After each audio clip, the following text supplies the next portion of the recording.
నీళ్లు, నిధులు, నియామకాలు అన్ని పుష్కలంగా ఉన్న రాష్ట్రం. నీళ్లు పుష్కలంగా ఉన్నాయి, కానీ పాలమూరు పంపులు ఆన్ చేయడు ముఖ్యమంత్రి, కన్నెపల్లి పంపులు ఆన్ చేయడు. ఎందుకు? మనకేమో గురువు జయశంకర్ గారు, ఆయనకేమో గురువు పక్క రాష్ట్ర ముఖ్యమంత్రి. పక్క రాష్ట్ర ముఖ్యమంత్రి గారు ఏం చెప్తే ఆయనకు అంత వాడడం తప్ప ఆయనకు ఇంకోటి తెలియదు. ఈ ముఖ్యమంత్రి గారికి తెలంగాణ ప్రయోజనాలు కానీ కనీసం జై తెలంగాణ అనడానికి కూడా మనసొప్పది ఈ ముఖ్యమంత్రికి. అట్లాంటి దౌర్భాగ్య పరిస్థితి వాళ్ళ తెలంగాణలో ఉండడం అనేది మనకెంతో బాధాకరం. రెండవది నిధులు మొత్తం ఢిల్లీకి ఇచ్చి రావడమే కదా. తెచ్చిందేముంది? మీరు ఢిల్లీకి 75 సార్లు పోయి ఏమీ లేదు.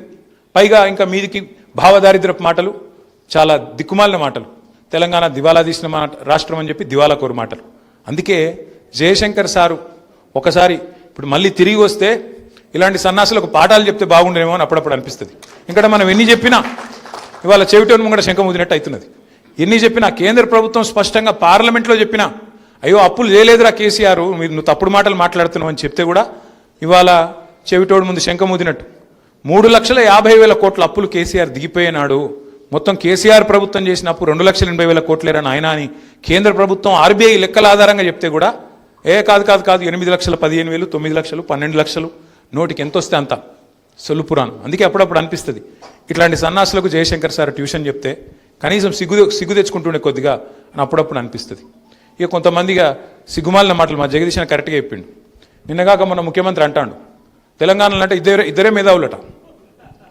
ఒక ఆయనట జైపాల్ రెడ్డి అట, జీవితం అయినట్టు జై తెలంగాణ అనే జైపాల్ రెడ్డి మేధావట. ఇంకొక ఆయన కేశవరావు అట.